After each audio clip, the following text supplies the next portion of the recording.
Дараагийн мэдээг танилцуулъя.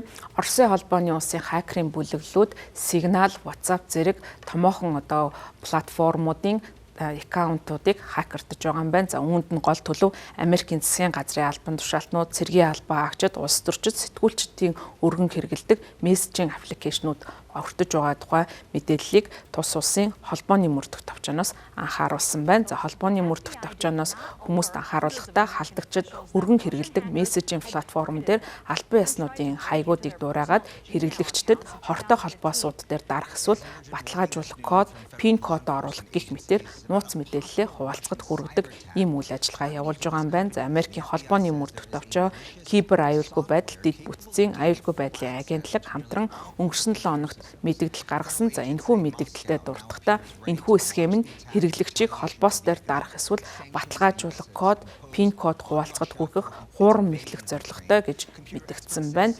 Нэг жишээ дуртахад Signal-ын дэмжлэг нэртэй аккаунт нь хэрэглэгчдэд шижигтэй нэвтрэх оролдлого илэрсэн тухай анхааруулга өгнө. За ингээд баталгаажуулах кодоор хариу өгөх зааварчилга өгдөг юм байна. За хакерууд хохирогчдыг аккаунтаас нь хүчээр гаргаж чаддаг юм байна. За мөн хакерууд тэднийг дуурайж фишинг холбоосоор мессеж илгээж хаалгыг үргэлжлүүлж болно гэж мэдээлэлд дурдсан. Холбооны мөрдөх товчоо кибер аюулгүй байдал, дэд бүтцийн аюулгүй байдлын агентлаг нь үл мэдэгдэх мессежүүдийг с ิจ гтэй гэж үзэн тэдгээрийг нэн даруй хааж мэдээлж мессежийн аппликейшнууд дээрх аюулгүй байдлын функц тохиргоонуудыг идэвхжүүлэхийг хүмүүст зөвлөж байгаа юм.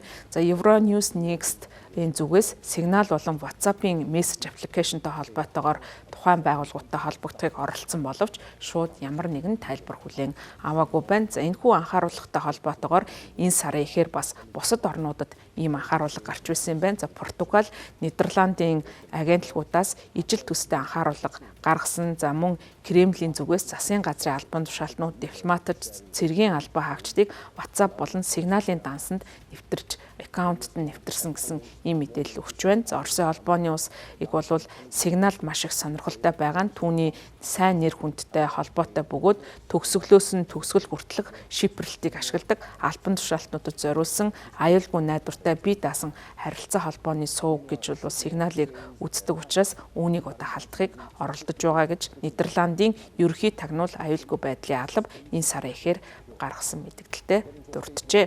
Өнгөрсөн 7 хоногт Францын кибер хямралын зохицуулах төв болох C4 мөн мессежинг платформуд дээрх ижил төстэй үйлдэлүүдийг сэрэмжлүүлж хакерын халдлага гаргахаас олон нийтийг сэрэмжлүүлсэн мэдээллийг гаргасан байна. Signal нь энэ сарын эхээр X хуудсан дээр халдлага дээр өртсөн дэд бүтц нь эвдрээгүй гэж бичсэн байна. За мөн энэ нь хэрэглэгчдэд аппликейшны дэмжлэг нь хязгаарч аппликейшн доторх мессеж, SMS болон олон нийтийн мэдээллийн хэрэгслэр холбоо барихгүй байхыг сануулж баталгаажуулах кодыг асуухад нь бол хариулахгүй байхыг уриалсан ийм зөвлөмжүүдийг хүмүүст хүргэж байгаа юм. Оросын холбооны улс болон бусад орнуудын зүгээс хакерын давталгааг үргэлж явуулдаг. За энэ нь бол их гүрнүүдийн хоорондын дайн тулааны үйл ажиллагаа захин ертөнцид болж байгаа нь ажиглагдаж байгаа юм. За биднийг унтаж байх, за эсвэл ажиллаа хийж байх хооронд бол томоохон ийм хакер халдлагууд бол явагддаг. За энэ нь бол төрийн зохион байгуулалттай үйл ажиллагаануудыг явуулж,